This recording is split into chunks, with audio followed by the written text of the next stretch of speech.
Hello hello check 1 2 3 4 5 6 7 8 काहीतरी बोला ना. आपल्याला प्रामुख्यानं सिंचनावर कशावर भर द्यायचा? ठीक आहे.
नमस्कार, सारा प्रणाम. मी निरंजन.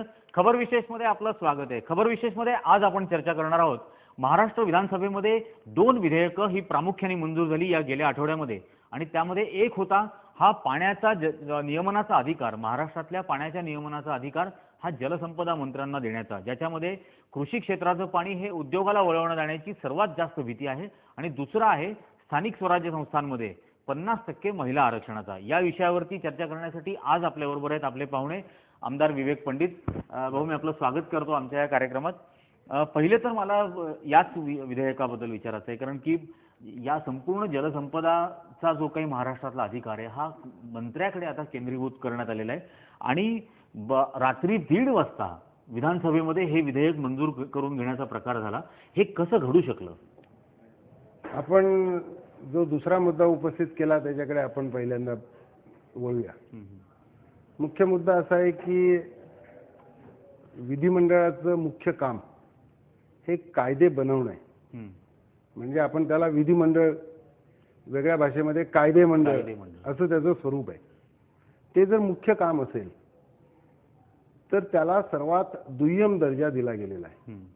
म्हणजे आपण जर विधिमंडळाच्या कामकाजाचा दिनक्रम पाहिला, ज्याला आपण ऑर्डर ऑफ द डे म्हणतो, तर त्यामध्ये प्रश्नोत्तर पहिल्यांदा आली, कागदपत्र पटलावर ठेवणं, स्थगन, लक्षवेधी आणि सर्वात शेवटचा भाग म्हणजे साधारणपणे संध्याकाळी 6-7 नंतर हा विधेयकांच्यावर म्हणजे कायदे बनवण्यावर येतो. 11 कोटी जनतेच्या भल्याचे किंवा बुर परिणाम होणारे कायदे हे आम्ही सर्वात नंतर घेतो आणि ते रात्री 1:30 पर्यंत. म्हणजे आपण एक विचार करा की त्या दिवशी सभागृह 11 वाजता सुरू झालं आणि जवळपास 12:30 वाजेपर्यंत ऐतिहासिक महिला विधेयकांच्यावर, महिलांना आरक्षण देणाऱ्या विधेयकावर चर्चा झाली.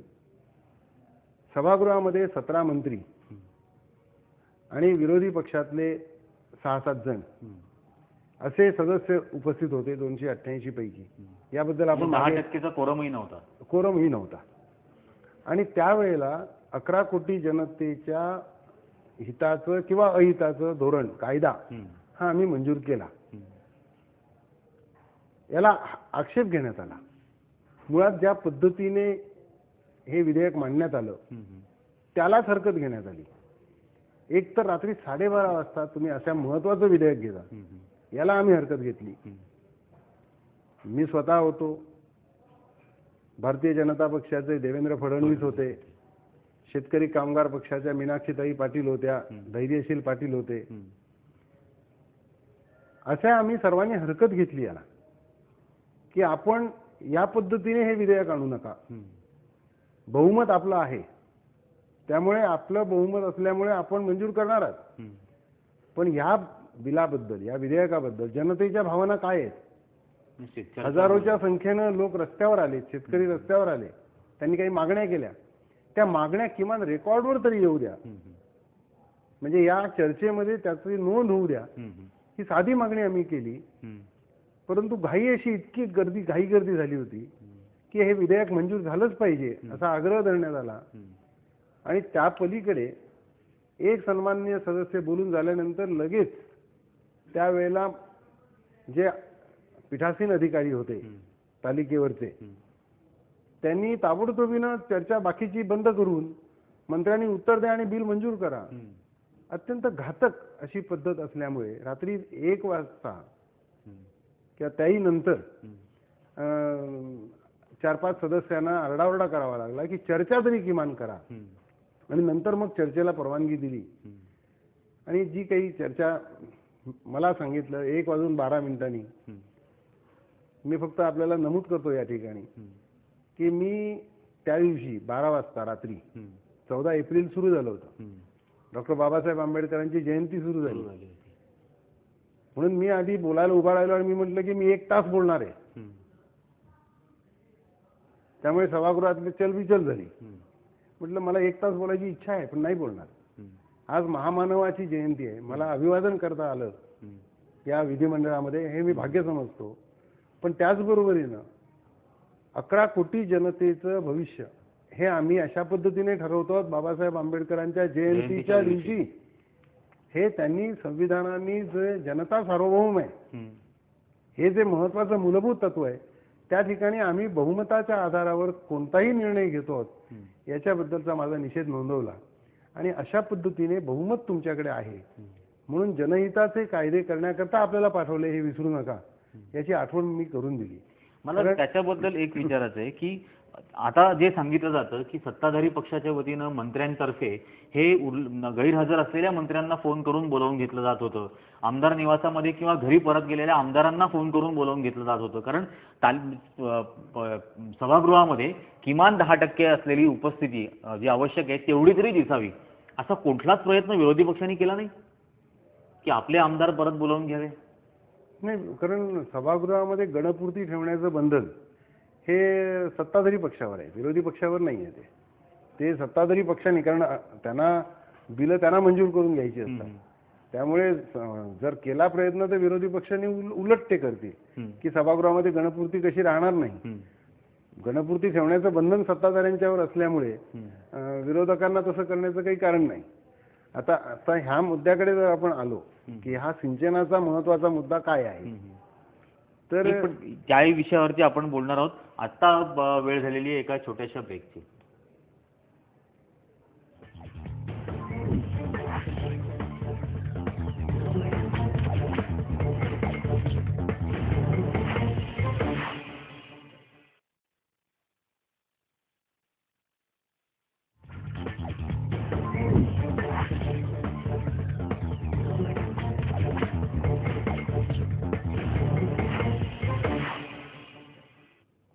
खबर विशेषमध्ये आपलं पुन्हा एकदा स्वागत. बाबासाहेब आंबेडकरांच्या भारताच्या घटनाकाराच्या जयंतीच्या दिवशी, या महामानवाच्या जयंतीच्या दिवशी घटनेचीच पायमल्ली, लोकांचा सार्वभौम अधिकार हा कसा डावलला गेला हे याच दिवशी महाराष्ट्राच्या विधानसभेत घडलं. भाऊ, मला या अनुषंगाने विचारायचं आहे की आपण म्हटलात ते बरोबर आहे की गणपूर्तीची जबाबदारी ही सत्ताधारी पक्षाची आहे, पण मग गणपूर्ती नसेल तर ते विधेयक नामंजूर करण्याची, ते पराभूत करण्याची सुद्धा संधी विरोधी पक्षांच्या हातात होती. दुर्दैवाने विरोधी पक्ष नेते सुद्धा त्यावेळेला सभागृहात नव्हते. पण हे का इतर विरोधी पक्षांच्या सदस्यांतर्फे होऊ शकलं नाही की आपले सदस्य बोलवून हे नामंजूर करूया? हा चर्चेचा आणि वादाचा विषय आहे. तसं झालं असतं तर कदाचित बरं झालं असतं. यापुढे तसं व्हावं अशी अपेक्षा मी व्यक्त करतो, कारण ही अतिशय महत्त्वाचं विधेयक आहे. निश्चित. आणि विशेषतः ज्या महामानवांचा उल्लेख आपण केला त्यांनी संविधानाच्या प्रास्ताविकेमध्ये सामाजिक न्याय हम्म. हे तत्व आपल्याला दिलंय आणि वेलफेअर आणि समान संधी, दोन महत्वाची विशेषतः या विधेयकांनी ज्याचा पराभव केला ती दोन तत्व आहेत. एक सामाजिक न्यायाचं तत्व आणि एक समान संधीचं तत्व. कारण महामहिम राज्यपाल महोदयांच्या यावेळच्या भाषणामध्ये जे पहिलं पृष्ठ आहे त्या पहिल्या पृष्ठावर समन्यायी असा शब्द आहे की आमचं समन्यायी वाटप असेल सर्व. हे जे सिंचनाच्या बाबतीत आपण पाहतो हे समन्यायाच्या नेमकं विरोधामध्ये आहे की शेतीसाठी उत्पन्न केलेलं जे जलस्रोत आहेत त्याचा वापर हा शेतीसाठी न करता शहरांना पिण्याच्या पाण्याला देण्यासाठी आणि उद्योगांसाठी करायचा आणि शेतीला दुय्यम स्थान द्यायचं आणि त्याचे अधिकार सर्वाधिकार हे शासनाने आपल्या मंत्रिमंडळाच्या गटाकडे ठेवायचे. आणि त्याही पेक्षा महत्वाचं म्हणजे त्यावर अपील करण्याचा अधिकारच नाही, नैसर्गिक तत्वच मुळात नाकारलेलं आहे. म्हणजे राज्यघटनेची एवढी मोठी पायमल्ली भारताच्या इतिहासामध्ये कधी झाली असेल असं मला वाटत नाही. आपण सिंचन क्षमतेकडे आपण स्वतंत्रपणे जाऊ शकतो. सिंचनाचा तो विचाराचाच आहे की मुळात महाराष्ट्र हा सिंचनामध्ये अतिशय मागे आहे. म्हणजे 16% आसपास जेमतेम महाराष्ट्रातली जमीन ही सिंचनाखाली आहे. त्यातली सुद्धा 50% ही विहिरींच्याच सिंचनामध्ये आहे. म्हणजे सरकारी सिंचन योजना ही 8% जमिनींपर्यंत किंवा 9% क्षेत्रापर्यंत पोहोचलेली आहे. अशा परिस्थितीमध्ये राष्ट्रीय सरासरी ही 38च्या आसपास असताना महाराष्ट्र सिंचनातच मागे आहे. विदर्भासारखा परिसर ज्या ठिकाणी 6% केवळ सिंचन झालेलं आहे, तर त्यातही आता ही 2.5 लाख हेक्टरची जमीन ही या सिंचनातून वगळायची, तर याचा इतका मोठा परिणाम होणार आहे हे शेतकऱ्यांची मुलं असलेल्या या मंत्रिमंडळाला कळत नाही. कळत नाही असं म्हणणं धाडसाचं राहील. कारण ही मुलं शेतकऱ्यांची असली तरी आपला निर्माण केलेला अतिरिक्त अकाउंटेड न होणारा पैसा हा दाखवण्याकरता ही मंडळी शेतकरी आहेत असं माझं मत आहे. अन्यथा यांचा शेतीचा संबंध आता राहिलेला नाही. आता राजकारण हा यांचा व्यवसाय झालेला आहे. त्यामुळे शेती व्यवसायातून बाहेर पडून राजकारणाच्या व्यवसायात आलेली ही तथाकथित सगळी शेतकरी मंडळी आहेत. कारण तसं नसतं तर राज्यामध्ये देशाच्या तुलनेत 20% आत्महत्या फक्त महाराष्ट्रामध्ये होत आहेत. मग शेतकऱ्यांच्या आत्महत्येच्या मागे जी काही कारणं आहेत, कर्जबाजारीपणा आहे. कर्जबाजारीपणा काय? कारण कोरडवाहू शेतीवर आमचा शेतकरी अवलंबून आहे. एकाच पिकावर त्याला पिकाचे हमी भाव नाही आणि एका पिकावर तो अवलंबून आहे. सिंचनाचा अनुशेष दांडेकर समितीने काढला, तो अनुशेष अजून आमचा पूर्ण झालेला नाही. विदर्भामध्ये असेल, मराठवाड्यामध्ये असेल, कोकणामध्ये असेल, खानदेशामध्ये असेल, ज्या ज्या ठिकाणी जलस्रोत निर्माण केले आम्ही 38% निधी हा जास्त खर्च केला सिंचनावर. याचा अर्थ काय की सिंचन क्षमता आमची वाढली, म्हणजे जलस्रोत आमचे वाढले, पाण्याचे साठे आम्ही वाढवले, पण सिंचन क्षेत्र जे आहे लाभ क्षेत्र ते मात्र आमचं घटत गेलं. म्हणजे देशाच्या तुलनेच्या सरासरीमध्ये आम्ही निम्म्यापेक्षाही कमी आहोत, 34% आणि आम्ही 16%वर आहोत. आपण जर पंजाब पाहिलं तर पंजाबचं सिंचन क्षेत्र म्हणजे सिंचनाचं आधी त्यांचं उपलब्ध जी प्रॉडक्टिव्हिटी आहे ती 90% आहे आणि जवळपास तेवढीच सिंचनाकरता ते वापरतात. महाराष्ट्राची 16% आहे आणि आम्ही 9% वापरतो. याचा अर्थ आम्ही शेतीसाठी पाणी निर्माण केलं. आपण एक उदाहरण घ्यायचं झालं तर आतापर्यंत जे महत्वाचे जलस्रोत निर्माण झाले हे आदिवासी भागातच झाले. कारण सर्व जंगलं वगैरे जी आहेत ते आदिवासी क्षेत्रात आहेत आणि ती ट्रायबल डेव्हलपमेंट सबप्लॅन मधून झाली. आदिवासी उपयोजनेतून तो पैसा खर्च झाला. आपण अगदी जवळचं उदाहरण घ्यायचं झालं तर आपल्याला सूर्याचं घेता येईल की सूर्या वसईच्या जवळचं जे आहे ते धरण हे संपूर्णपणे 100% आदिवासी उपयोजनेतून खर्च झाला.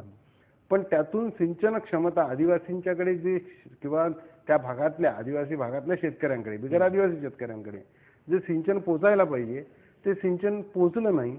आम्ही कारण असं दिलं की शेतकऱ्यांनी त्याचा वापर केला नाही. ही वस्तुस्थिती नाही. समजा सिंचनाचा वापर करायचा असेल तर त्यासाठी शेतीसाठी जे अधिकच लागतं, बियाणं लागतं, प्रशिक्षण लागतं, त्याची बाजारपेठ लागते, खताची व्यवस्था लागते, ही आम्ही काहीही करायची नाही. आणि नुसतं पाणी आणलं म्हणजे शेतकरी शेती पिकवेल असंही होत नाही. त्यामुळे सिंचनाच्या सोबत शेतीच्या विकासाकरता जे काही व्हायला पाहिजे तेही आमच्याकडे झालं नाही. आणि म्हणून महाराष्ट्रामध्ये 55% पेक्षा जास्त जनता ही शेतीवर जरी अवलंबून असली तरी शेतकऱ्यांचे हाल आज अतिशय वाईट झालेले आहेत. आणि ह्या विधेयकामुळे शेतकऱ्याला आम्ही दुय्यम स्थान दिलेलं आहे, दुय्यम म्हणजे कनिष्ठ स्थान दिलेलं आहे. आणि शेती हा व्यवसायच महाराष्ट्रातून कशा पद्धतीनं नष्ट होईल आणि शहरं कशी वाढतील, उद्योग कसे वाढतील याकडे जाण्याकडे आमचा कल आहे. पण याच्या बरोबरीने आणखीन एक जो मुद्दा येतो की एकीकडे देशामध्ये अन्न सुरक्षेचा कायदा करण्याची भाषा केली जाते आणि दुसऱ्या बाजूला शेतीच कशी बंद होईल, शेतीच कशी मरेल अशा पद्धतीची असे विधेयकं मंजूर होतात. आपण आदिवासीचं उदाहरण सांगितलं. इगतपुरी सारख्या तालुक्यामध्ये 18 धरणं आहेत. सर्वच्या सर्व आदिवासी शेतकरी बाधित झालेले आहेत. पण तिथला पाण्याचा थेंबही तिथल्या शेतकऱ्यांना मिळत नाही, जिल्ह्यातल्या शेतकऱ्यांना मिळत नाही. सर्व पाणी जातं पश्चिम महाराष्ट्राला. मग हा जाणीवपूर्वक असमतोल केला जातोय आणि जाणीवपूर्वक आता येणाऱ्या काळात उद्योजकांनाच प्राधान्य द्यायची, गावं उजाड करायची असंच हे धोरण असणार आहे. आताच जे विधेयक घाई गर्दीमध्ये रात्रीच्या अपरात्री चोरून लपून केलेलं आहे आणि अपरात्री निश्चित हे जे विधेयक मंजूर केलेलं आहे हे अशाच पद्धतीचं अन्यायकारक आणि शेतकऱ्यांना नाडणारं अशा पद्धतीचं हे विधेयक आहे. आणि यामध्ये मी मगाशी सांगितलं की नैसर्गिक न्यायाचं तत्वच पायदळी तुडवलेलं आहे की तुम्हाला अपीलच करण्याचा अधिकार नाही. आणि म्हणजे ह्या सदनामध्ये मी तो मुद्दा उपस्थित केला आणि तोच मुद्दा घेऊन मी परवापासून चालणार आहे की या सदनामध्ये आम्हाला जे निवडून पाठवलेलं आहे ते जनतेच्या हिताकरता पाठवलेलं आहे. दुर्दैवाने जी जनता आम्हाला निवडून पाठवते त्यांचा आम्हाला विसर पडतो आणि जे आम्हाला निवडणुकीसाठी मदत करतात उद्योजक, त्या मोठ्या उद्योगपतींच्या हिताकरता जर विधिमंडळ काम करायला लागलं, त्या माफियांसाठी जर विधिमंडळ काम करायला लागलं तर लोकशाहीला फार मोठा धोका यातून निर्माण होईल की संसदेच्या बाहेर राहून आता या जलविधेयकासाठी जलसंपत्तीच्या असंख्य संघटना या महाराष्ट्रभर काम करत होत्या. त्यांनी मेहनत केली, अभ्यास केला, त्यांनी अनेक आमदारांना समजावण्याचा प्रयत्न केला. तरीही जर यश मिळत नसेल तर मग लोकशाहीवरचा विश्वास लोकांचा राहील का हा मुद्दा आहे. लोकशाहीवरचा विश्वास लोकांचा राहील का हा खरोखर एक महत्त्वाचा मुद्दा आहे. कारण 13 एप्रिलच्या मध्यरात्रीच्या अंधारामध्ये या शेतकऱ्यांच्या तोंडचं पाणी सरकारने चोरलेलं आहे. अतिशय अर्ध्या रात्री केलेली ही चोरी आहे. या विषयावरती आणि आणखीन विषयावरती आपण चर्चा करणार आहोत. पण आता वेळ झाली आहे पुन्हा एकदा एका छोट्याशा ब्रेकची.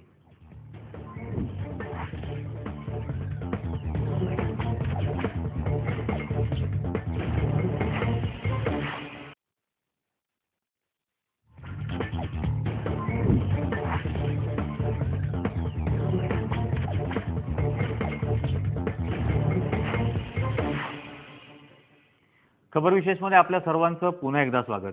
भाऊ, आपण ही चर्चा करत होतो 15 दशलक्ष घनफूट पाणी, 15 मिलियन क्युबिक फीट पाणी हे अशा पद्धतीने चोरलं गेलं एका रात्रीतून सरकारकडून. ही चोरी करत असताना त्याच्या काही तास आधी हे काहीतरी देण्याचा प्रयत्न केला. महाराष्ट्रात महिलांना 50% आरक्षण देण्याची घोषणा त्यावेळेला केली स्थानिक स्वराज्य संस्थांमध्ये.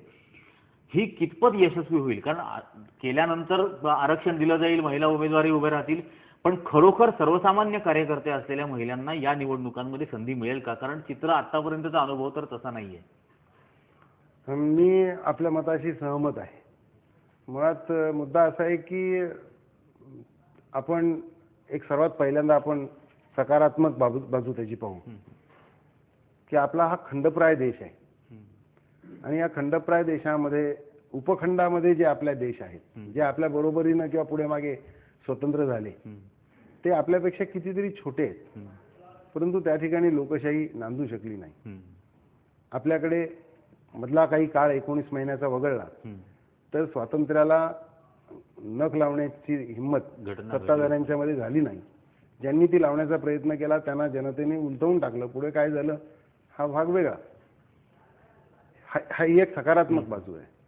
दुसरी, ज्याला आज आपण महासत्ता म्हणतो, त्या अमेरिकेसारख्या देशामध्ये महिलांना मताच्या अधिकारासाठी रस्त्यावर येऊन संघर्ष करावा लागला.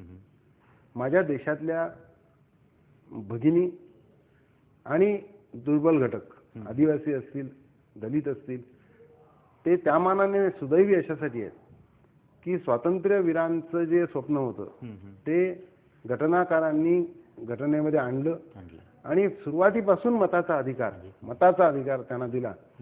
आणि त्यानंतर बाबासाहेबांनी, आज अनेक लोक असं म्हणतात, ते अतिरेकी प्रेमापोटी किंवा केवळ आत्मप्रौढीसाठी म्हणतात असं माझं म्हणणं आहे की घटनेला हात लावू नका. म्हणजे घटनेला हात लावला याचा अर्थ बाबासाहेबांचा अपमान केला असं त्यांना वाटतं. खरं म्हणजे तसं नाही. महामानवांनी सांगून ठेवलं होतं की ही घटना आहे, मी आता लिहिलेली आहे, पण 12 वर्षाची एक पिढी असते आणि प्रत्येक पिढीची स्वप्न, आशा, आकांक्षा वेगळ्या असतात, संदर्भ बदलत आणि त्यांची घटना वेगळी असते. त्यामुळे दर 12 वर्षाने घटना बदल करावी लागेल. आणि म्हणून आतापर्यंत असंख्य बदल हे आपण राज्यघटनेमध्ये केलेले आहेत आणि तसं करण्याची मुभा ही संविधानकारांनीच दिलेली आहे. त्यामुळे 33% आपण महाराष्ट्राने त्यावेळेला निर्णय घेतला, महत्वाचा. 30% होता, नंतर तो 33% झाला. हा महत्वाचा निर्णय महाराष्ट्राचा होता. महाराष्ट्राचे दोष अनेक आहेत, परंतु महाराष्ट्राने काही पथदर्शक कायदे सुद्धा राज्यात, देशाला दिले, हे पण वास्तव आहे. त्या पद्धतीने इतर काही राज्यांनी आपल्या आधीच 50% दिलेले. बिहारने दिले आपल्या आधी, मध्य प्रदेशने दिले, गुजरातने दिले, आणि आता यावेळेला आपण महामानवांच्या जयंतीच्या दिवशी हा कायदा आपण स्वीकारला 50%चा. याचं मी स्वागत करतो. ही अतिशय चांगली गोष्ट आहे. सुरुवातीच्या काही काळामध्ये आपल्याकडे ज्या परंपरा चालत आलेल्या आहेत, कारण अनेक ठिकाणी नगरसेवक महिला असेल तर तिचा पतीच नगरसेवक असतो, सरपंच महिला असेल तर तिचा पतीच सरपंच असतो. हे आतापर्यंत आपण पाहिलं. आत्ताही विधानसभेमध्ये तसंच चित्र आहे. म्हणजे सुशीलकुमार शिंदेची मुलगी प्रणिती शिंदे, मुंडेंची मुलगी पंकजा मुंडे, हे त्यांच्या कुटुंबामधल्याच महिलांना शेवटी तिकीट देतात. म्हणजे हे महिलांच्या बाबतीत असेल किंवा नसेलही, पण भारतीय राजकारणातलं हे वास्तव आहे की घराणेशाही परंपरा, म्हणजे एक मला वाटतं वोरांनी एक पुस्तक लिहिले, पॉलिटिकल कास्ट इन इंडिया, एक नवी जमात, राजकीय जमात ही तयार झालेली आहे. तर त्याला जनमत आपल्याला बदलावं लागेल. परंपरा मोडीत काढून नवनेतृत्व पुढे येण्याची संधी द्यावी लागेल. तो एक स्वतंत्र विषय आहे की नेतृत्व त्याच ठिकाणी का जातं, तसंच का जातं. पण आपण दिल्लीपासून गल्लीपर्यंत पाहिलं तर आपल्याला ही घराणेशाही पॅटर्न होताना दिसतो. म्हणून तुम्ही फार काम केलं म्हणजे तुम्ही नेते होता किंवा निवडून येता असं काही होत नाही. आपल्याकडे ते क्रायटेरिया दुर्दैवाने बदललेले आहेत. तेव्हा काही काळ असं होऊ शकेल, पण ही संधी सर्वसामान्य महिलांना मिळालेली आहे की ग्रामपंचायत स्तरापासून नेतृत्व पुढे यायला सुरुवात होईल. आणि म्हणून ती संधी म्हणून त्यांनी, पुरुषांनी दिली असं न बघता तर त्यांनी घेणं आवश्यक आहे. आणि कारण ते पुरुष कधी कुणी स्वातंत्र्य देणार नाही, ते घ्यावं लागेल. आणि ते महिला ज्या वेळेला या ग्रामपंचायत पातळीपासून पुढे येतील महापालिका स्तरापर्यंत, मी मागणी अशी केली की आम्ही कायदे करणारे कायदेमंडळ सदस्य आहोत. आम्ही स्थानिक स्वराज्य संस्थांकरता कायदे करतो, आम्ही विधानसभेकरता 50%चा कायदा का करत नाही. त्याच्या पलीकडे मी एक प्रश्न उपस्थित केला या विधेयकावर बोलताना की आम्ही कायदे मंडळाचे आहोत, आमच्याकरता कायदे आम्ही करत नाही. उदाहरणार्थ शौचालय असणाऱ्यांनाच उमेदवारी विधानसभेची मिळाली, मग ग्रामपंचायतीपासून स्थानिक स्वराज्य संस्था, मग विधानसभेमध्ये उभ्या राहणाऱ्याच्या घरी शौचालय असलं पाहिजे असा कायदा का करत नाही आम्ही. किंवा 2 मुलांच्या वर जर असतील तर तुम्हाला उभं राहता येणार नाही. हे कुणासाठी? स्थानिक स्वराज्य संस्था. आमच्यासाठी का नाही? विधानसभा सदस्यांसाठी का नाही? लोकसभा सदस्यांसाठी का नाही? म्हणजे हा जिथे आम्हाला सत्ता आमच्या हातामध्ये आहे आणि आम्ही कायदे करणार, आम्ही इतरांसाठी करणार आणि आमच्यासाठी मात्र ती बंधनं नसणार, हे काही योग्य नाही. तेव्हा ती सर्व बंधनं ही विधानसभा सदस्य आणि संसद सदस्यांसाठी सुद्धा लावली पाहिजेत, याचा आग्रह मी त्या दिवशी या निमित्ताने धरला.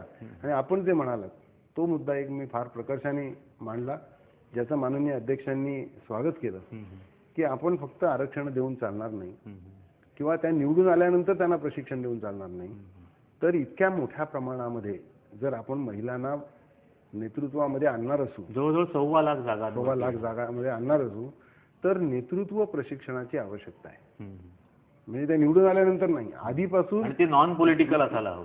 हा, आणि तर ते तसं असावं यासाठी यशदा हम्म, ही जी एक प्रशिक्षण संस्था आहे, हम्म, त्या प्रशिक्षण संस्थेमध्ये एक स्वतंत्र विभाग हम्म, महिला नेतृत्व प्रशिक्षणासाठी आपण तयार करावा आणि वर्षभर सातत्याने पुण्याला आणि जिल्ह्यामध्ये जाऊन अशा पद्धतीचं नेतृत्व प्रशिक्षण आयोजित करावं की ज्यामुळे आपण जे म्हणालात की परंपरागत घराणेशाहीच्या पेक्षा वेगळं होऊन जे नेतृत्व पुढे येईल, लढ्यातून पुढे येईल, संघर्षातून पुढे येईल, तो काळ होता, पुन्हा तो काळ यावा अशी माझी अपेक्षा आहे. ते खरं नेतृत्व असेल. तर ते खरं नेतृत्व असेल की जे जनतेशी बांधील असेल.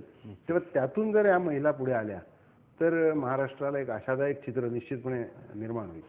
ही सर्वात महत्त्वाची गोष्ट आहे की या नेतृत्व प्रशिक्षणांमधून जर महाराष्ट्रातल्या सर्वसामान्य कुटुंबांमधल्या स्त्रिया जर का या आरक्षित जागांवरती पुढे आल्या तर तो सर्वात चांगला दिवस असेल. आणि या पाणी विधेयकावरून येणाऱ्या काळामध्ये विरोधी पक्ष रस्त्यावर उतरून काय काय आंदोलनं करतात हेही लक्ष ठेवण्यासारखं असेल. आजच्या खबर विशेषमध्ये आज इतकंच. पुन्हा आपण भेटणार आहोत खबर विशेषमध्ये एका विशेष खबरसह.